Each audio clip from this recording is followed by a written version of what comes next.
Bonjour à tous, on commence ce tour de la presse sportive en Italie avec le début hier soir de la 37e journée de Serie A. Et dans le choc de la soirée entre l'Inter et le Napoli, ce sont les hommes d'Antonio Conte qui sont sortis victorieux 2-0. Le tout avec un but de Lautaro Martinez, enfin de retour en forme et buteur.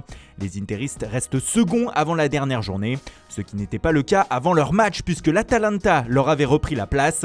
Comme le rapporte l'Eco di Bergamo ce matin, Papu Gomez et ses coéquipiers sont allés s'imposer hier 2-1 à Parme et restent dans la course pour terminer dauphin de la Juve. D'ailleurs samedi, l'Atalanta reçoit l'Inter pour la 38e et dernière journée. Le résultat des interistes fait aussi la une de la Gazzetta dello Sport ce matin, mais le célèbre journal au papier rose couple cela avec le nouvel indice qui n'a échappé à personne hier sur la rumeur Lionel Messi à l'Inter. Le groupe Sunning, qui est aussi propriétaire du club, a diffusé hier en Chine une bande-annonce du match sur ses chaînes de télévision, avec au sein du clip une ombre de Lionel Messi sur la cathédrale de Milan. Il n'en fallait pas plus pour de nouveau embraser les journaux italiens ce matin. La Gazzetta parle d'une véritable bombe et des propriétaires de l'Inter qui continuent de rêver de la Pulga. Beppe Marotta, le directeur sportif du club, puis Antonio Conte en conférence de presse ont dû s'exprimer sur cette nouvelle folie des médias italiens et ont bien entendu calmé le jeu en indiquant qu'il n'y avait absolument rien. Le Quotidiano Sportivo fait aussi sa une sur cette ombre de Messi. Décidément, après l'achat d'une maison à Milan par le père de Messi la semaine passée, il ne faut pas grand chose à l'Italie pour s'enflammer. Outre la Serie A hier, on a aussi appris en milieu de journée que Mariano Diaz, l'attaquant du Real Madrid, avait été testé positif au coronavirus Covid-19. Une véritable bombe à quelques jours du Final 8 de la Ligue des Champions à Lisbonne. D'ailleurs, l'ancien Lyonnais ne pourra pas disputer le 8e de finale retour des Merengues contre Manchester City. Il fait bien sûr la une des journaux espagnols comme ici AS, qui indique qu'il est désormais confiné chez lui avec interdiction d'approcher ses coéquipiers bien sûr. Pour Marca, c'est une alerte pour tout le club qui devra faire désormais très attention dans les prochains jours. Aucun autre joueur n'a été déclaré positif actuellement, mais ce cas positif de Mariano fait peur, surtout en Europe à quelques jours du retour de la Ligue des Champions. C'est ce qu'écrit El País ce matin. Le football européen est en alerte et tout le monde espère que le buteur madrilène restera le seul dans ce cas.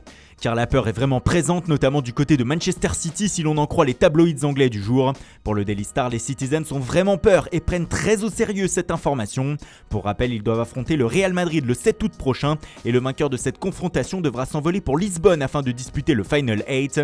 Un nouveau cas au Real lors du match contre Manchester City et c'est toute la suite de la compétition qui pourrait être remise en question. Même crainte en une du journal local le Manchester Evening News ce matin. Mariano Diaz fait donc trembler la planète foot ce mercredi. On passe au mercato avec l'actualité du FC Barcelone en une du journal Mundo Deportivo ce matin. Le média nous explique que le transfert de Lautaro Martinez en Catalogne pourra se faire mais à deux conditions. La première, c'est évidemment que le Barça devra envoyer des joueurs en échange à l'Inter, les Blaugrana n'ayant pas les ressources financières nécessaires pour réaliser une telle opération avec seulement de l'argent. Et la deuxième, c'est qu'il faudra aussi faire partir plusieurs joueurs offensifs afin de faire de la place à l'Argentin. Outre Braithwaite, Ousmane Dembélé pourrait alors faire les frais de l'arrivée du buteur de l'Inter si la direction le décidait. Luis Suarez pourrait lui aussi y réfléchir, surtout que d'après Mundo Deportivo, il dispose d'une offre de l'Inter Miami en MLS entre les mains. Enfin, pour être complet, sachez que sur le cas Arthur qui refuse de retourner à Barcelone pour la fin de saison, le Barça a ouvert une procédure disciplinaire à l'encontre de son joueur, comme le rapporte Sport. Et on termine par des nouvelles du dossier Edinson Cavani. L'attaquant uruguayen désormais libre intéresse beaucoup Benfica depuis plusieurs jours. Ce matin, le journal O Jogo explique que l'opération risque d'être élevée pour le club lisboète. En effet, même libre, Cavani pourrait coûter jusqu'à 36 millions d'euros à Benfica, plus les commissions pour son agent. Une sacrée somme que ne semble pas avoir le club désormais dirigé par Jorge Jesus. En effet, selon le Correo da Manhã, le président Vieira aurait indiqué qu'il disposait d'une enveloppe de 25 millions d'euros pour recruter l'ancien parisien, bien loin des 36 millions d'euros évoqués par Ojogo.